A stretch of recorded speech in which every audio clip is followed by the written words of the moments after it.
Hey guys, welcome back to another video. I am finally going to be able to release my review for Outlast. I had meant to get this review out at the end of September, beginning of October, right before I went on my vacation, but plans ended up changing and my really good friend that was going to come see me changed his plans and came early, so I did not have time to finish my review for this before he got here, which is okay.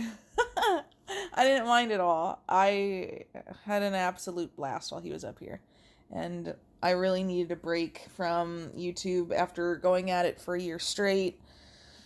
So it was a breath of fresh air to finally relax and really get to know him, and we had a ton of fun.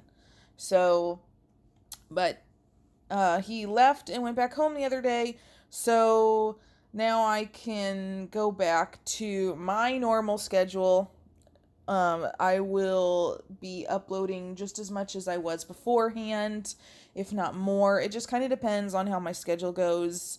You guys know that between YouTube, I also do writing on the side, and I am also part of a horror Discord where I am going to be one of the people in the podcasts starting mid November. I will be included on a few of the podcasts within that Discord channel. And I know we're going to be talking about some of the new movies that are coming out. I think we're going to be doing a watch party for Silent Hill, right? On my own brain. I can't even remember what I'm doing anymore. I think that's what it is. Yeah. Yeah. And then come December, we're also doing a podcast about Until Dawn that was released for the PlayStation 4. Because for some reason we got into a big hype over that in Discord. And so I volunteered to be a part of that discussion. And then there's a couple others coming up too. I know we're doing a Halloween one next year once the last Halloween comes out. I will try to be a part of that one. But the Discord podcasts go live on Spotify, for those of you that did not know that.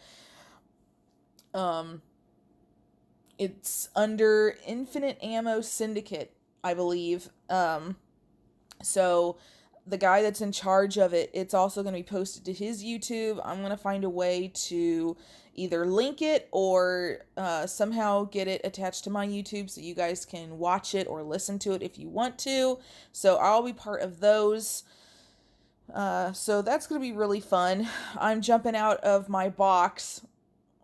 Those, for people that actually know me, I'm very introverted, and doing YouTube already kind of pushed my buttons a little, but I decided to push a little more, and I had a little pushback from a couple people in my life, and they said go for it. So I'm going to be part of a podcast as well. So in other news, I plan on taking a small vacation myself and doing some traveling towards the end of the year or beginning of next year. I have not decided how it's going to work out yet. So I'm just giving you all a heads up that for a week or two I will not be on YouTube, but it's around the holidays. So a lot of you will also be busy as well, traveling, seeing family, doing what you got to do. So I thought I would just let you all know that.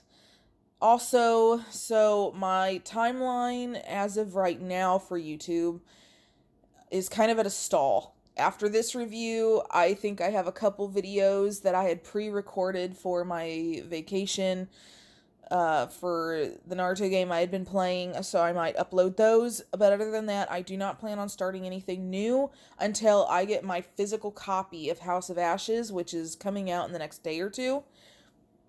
Once I get that physical copy, I will be playing the shit out of that until I finish it for you. Once that is done, I plan on playing Man of Medan, since I got a couple subscribers asking me to play that, since I've played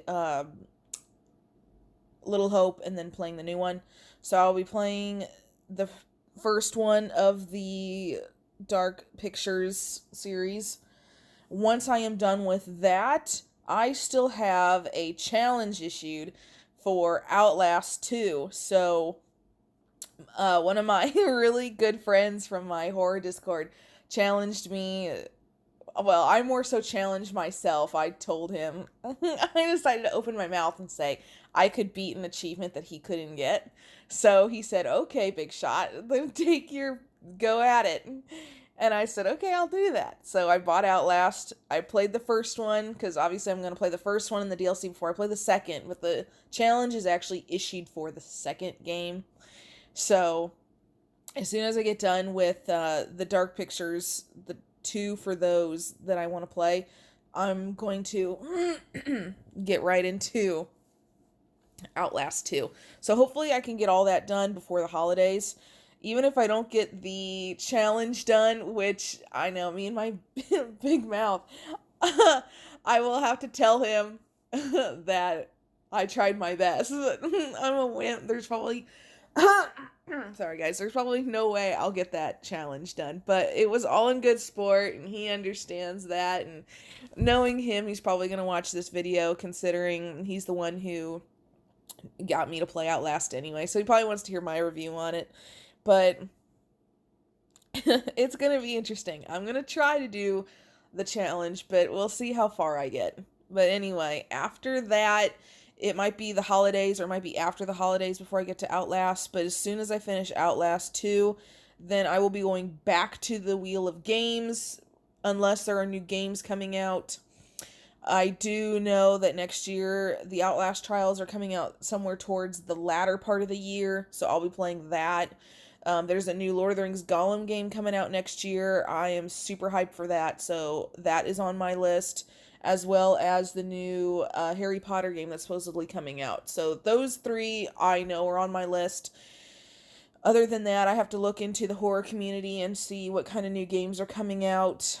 I did finally get my gaming PC up and running for the most part, so I am going to start playing some games on there. I'll have to see how that goes.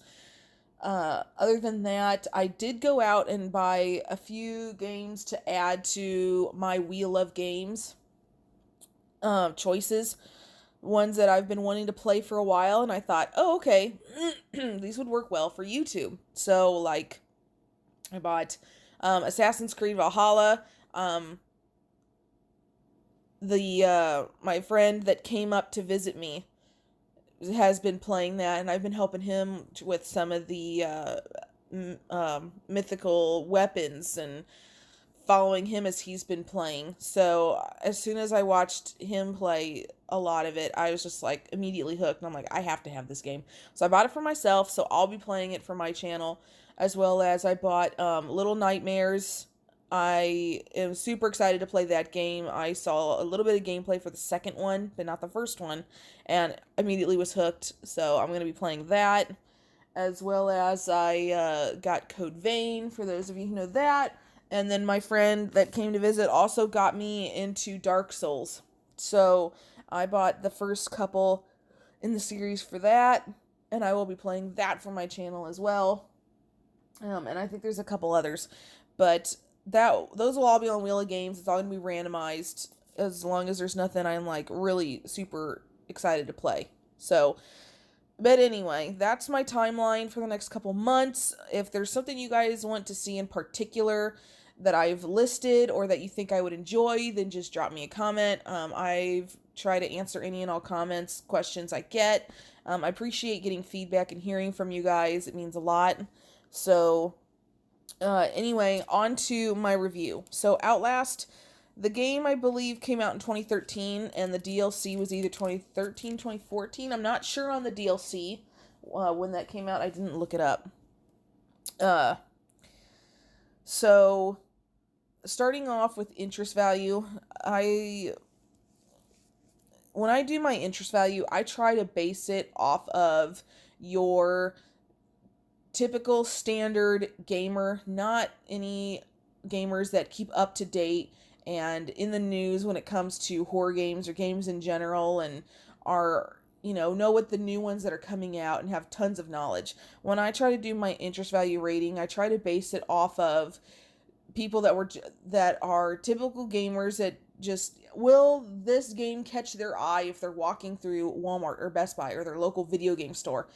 That kind of interest value. Ones that people that don't have tons of insider knowledge of the game already and know it's coming out. Is it going to catch their eye and make them want to play? That's how I do my interest value. So, for Outlast, the original case is, I believe, like a dark green on the front, and it has Chris Walker, who is one of the protagonists. He is shadowed in the background. The case I ended up getting the Trinity collection because the second game was already out, and plus it has the DLC for the first Outlast. So mine's 3 games in one. So my case is a little different. Mine's white, and it has one protagonist from each of the games on the front, shadowed in black. So my case actually looks better, in my opinion, than the original. The back says, The Ultimate Journey into Madness, Outlast. Hell is an experiment you can't survive in the original Outlast. Investigate Mount Massive Asylum and try to stay alive long enough to discover its terrible secrets. And then I have Outlast Whistleblower, the story behind the story of the original Outlast. Play the whistleblower who risks everything and suffers more to expose the horror of Mount Massive. So, just based on that and the case, I thought an 8 out of 10 was a pretty decent score for interest value. I think I docked a few points because I think the original case isn't very interesting. I don't think it's going to catch a lot of people's eyes, considering the fact of the colors, and the front is only a dark color with a silhouette in the background. It doesn't really pop a lot, so I think it's easy to miss if you just walk right by it, and people wouldn't think anything of it. And then the description is good, but I think it's only going to catch certain players. Unless you really pay attention to the cover and the back, I think some people wouldn't even realize it's a horror game. So, like, when I critiqued Evil Within, I adored the case for Evil Within. It made it so obvious that it was a horror game, whereas Outlast, kind of. My case does, if you look at mine compared to the original. My case obviously is way better, but I wanted to do my rating based on the original case, as I am only giving a critique for Outlast and the DLC Whistleblower. So I thought an 8 out of 10 was a good score for it. Ease of control. Most games I rate are going to get an easy 10 out of 10 unless the controls are really janked up and make no freaking sense.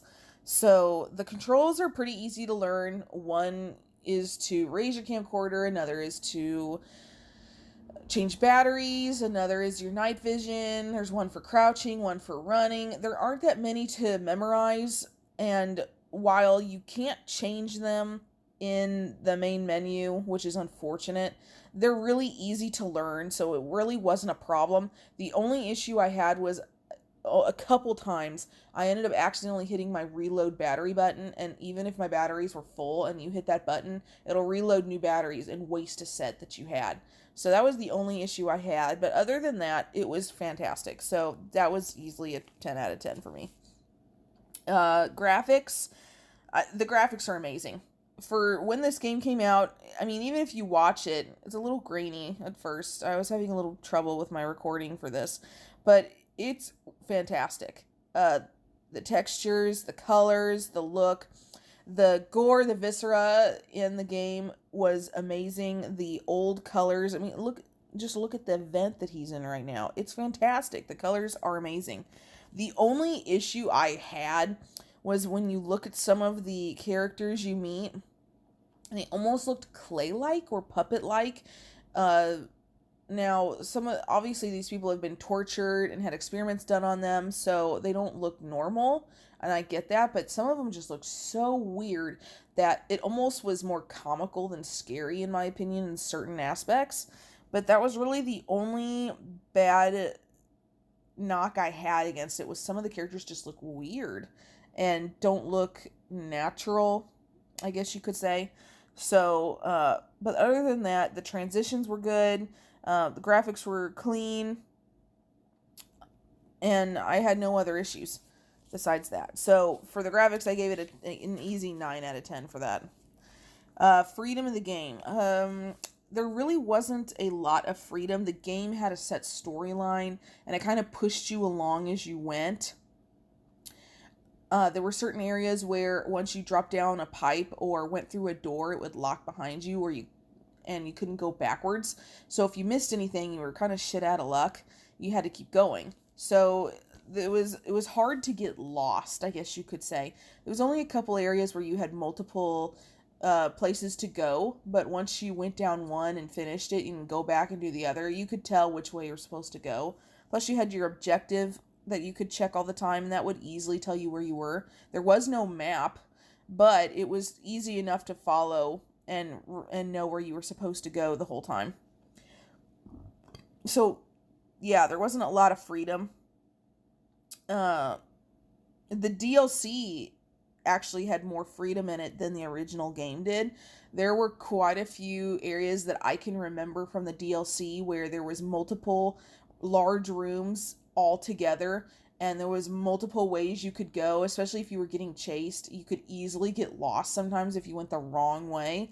So the DLC definitely had a bit more freedom to the game than the first one did, but not a ton. So in that case, I thought an 8 out of 10 score for freedom was probably pretty fair.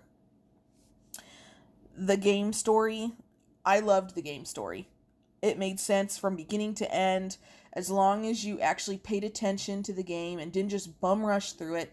If you read all the files you found and you recorded things and you paid attention to the characters, the story was amazing. I mean, who wouldn't like being an investigative reporter going and checking out an insane asylum and figuring out the backstory of the patients and what the hell's going on inside it?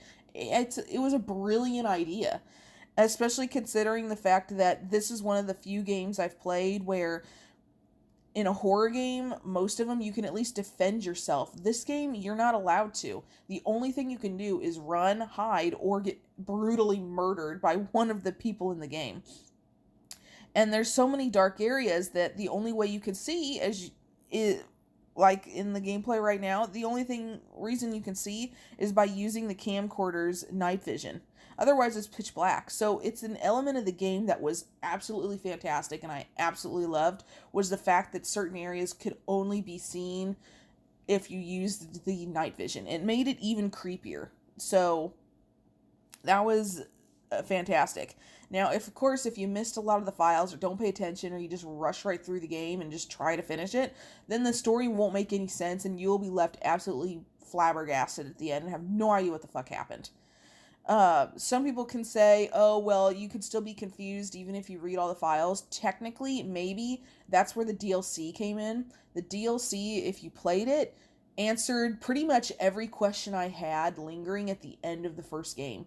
It answered what happened to the wall rider at the end. It answers what happened to the guy that sent in the note to Miles in the first place. The DLC, you get to play as Wayland Park, who is the guy that sent Miles, who is this character in the first one, the hot tip about the asylum in the first place. So the DLC was a perfect add-on story to the first game. Answered all my questions, and I almost enjoyed the DLC more than the original game, funny enough. But putting all those into consideration, I gave the game story a 10 out of 10. It's amazing. I loved it. Extras. The game and the DLC both have achievements that you can get, but other than that, the only thing you do throughout the game is collect files, collect recordings, and then of course you have to look for batteries or else your camcorder's going to die. There weren't any other extra things you had to do for the game, and there wasn't really any extras to accomplish at the end of the game either, so it was kind of lacking in that aspect. So I just gave it a roundabout number, about a 6 out of 10, because there were some things you could do, but there wasn't a lot.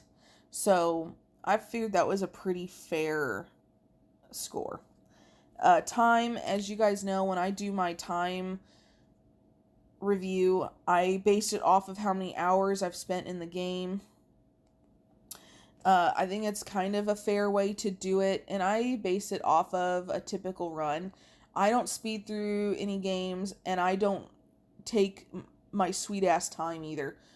I play a game, I go along, I don't backtrack a lot. Like when it comes to when I play Assassin's Creed, now that game is different. That game everybody knows is gonna take 10 plus hours, even if you don't get all OCD like I will and try to find everything in the game. It will still take you 10 plus hours to beat it probably. But those games I do take my time. I am OCD. I try to accomplish everything because it's easy enough, not easy to do, but easy enough to see what you have left to do. So the base Outlast game took me about 5 hours to beat, and then the DLC took me about 3. So overall it was about 8 hours. So therefore I just gave it a roundabout score of an 8 out of 10 in regards to time. Now, replayability. In my opinion, there is not a lot of reason to replay this game unless you want to get achievements or find missing files and notes that you didn't get your first run through, or if you just want to replay it and see how fast you can beat it. Other than that, there's like, you don't unlock new game modes, you don't unlock new like weapons like you would in other games, you don't unlock any extras, nothing, or even new difficulties. They're already there for you to play. So it didn't really have a lot of replayability value unless you wanted to finish up things. So I mean, me personally, I will probably end up replaying it because I like to try to get achievements as hard as they are, especially for this game, in my opinion. It's going to take me a while to finish all of the achievements, but if you really like the game, then you could easily replay it. But considering it wasn't a game that took super long time to play, it would be easy enough to rush through it a second time and skip things you didn't need to before. So in the way of replayability, I scored it a 7 out of 10. Price.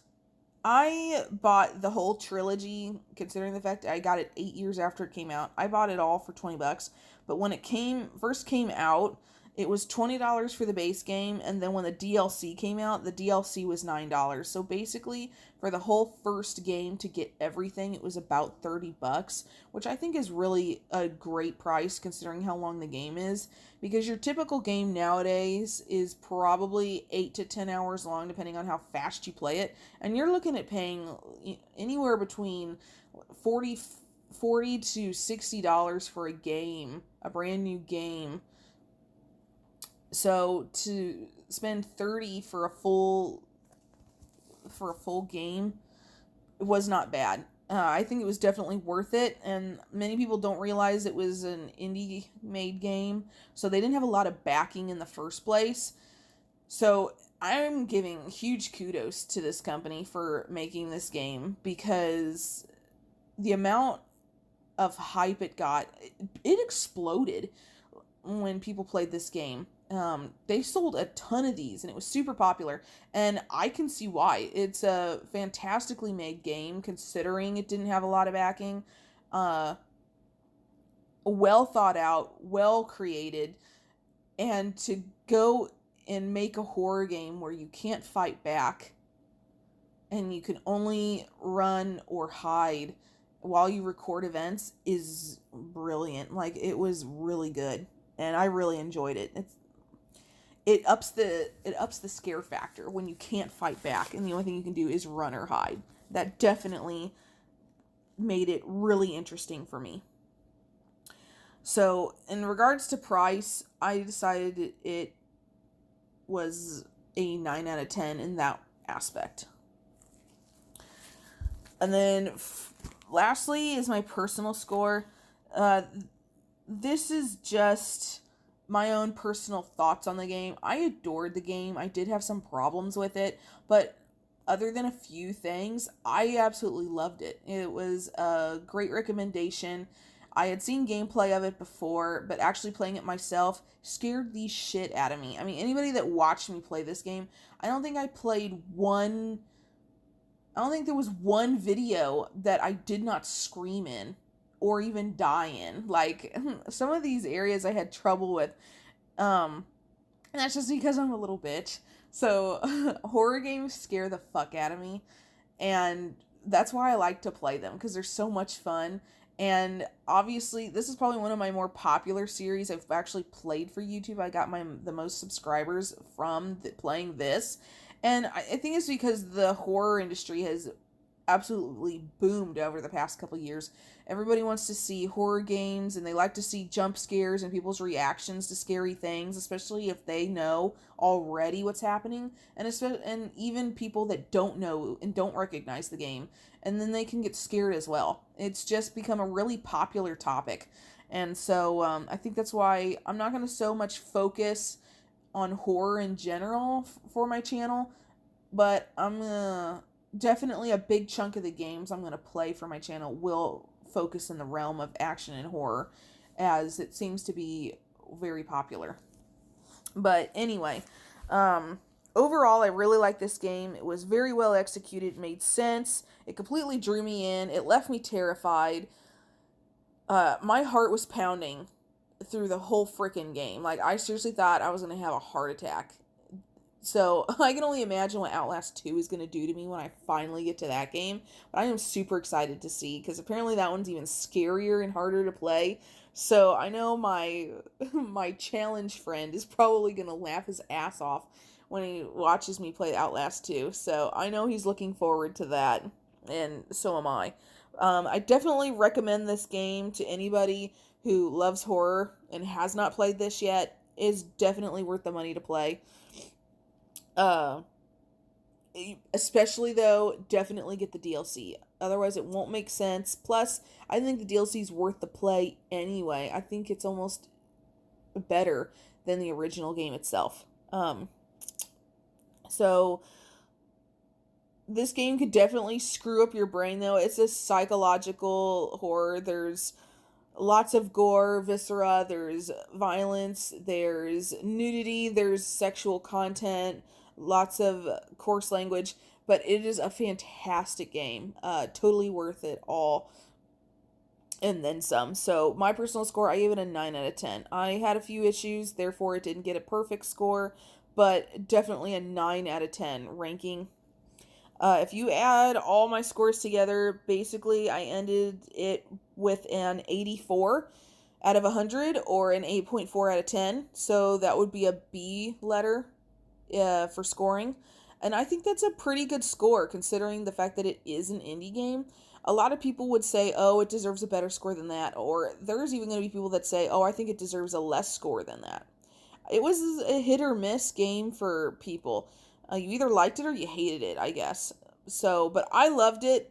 My only issue was some of it had no extras. It really had no replayability value. And that's what really took down the score a lot, were those two things. I mean, those together were 7 points that I had to take off. So that would have made it, if I got to add some of those in, it could have been an A game if it had extras within the game and had a better replayability value. But other than that, it's a fantastic game, and I'm really excited to see how the second one goes. I've heard the second one's way better, so that might end up being an A-ranked game. But I guess we will find out. But there you go. That is my review for Outlast. I hope I can convince some people that have been on the fence about this game that have not played it yet to try it out. It's really good. I liked it a lot, and I will probably end up replaying it, as I said, to finish achievements and such, and I really enjoyed it. So, there's that. I gave you guys my plans for the next couple months, so that's all been done as well. So I think I'm just going to end it right here. If you guys have comments, questions, concerns, if you have ideas for games you want me to try, games you want me to play, just drop it below. I answer any questions I get.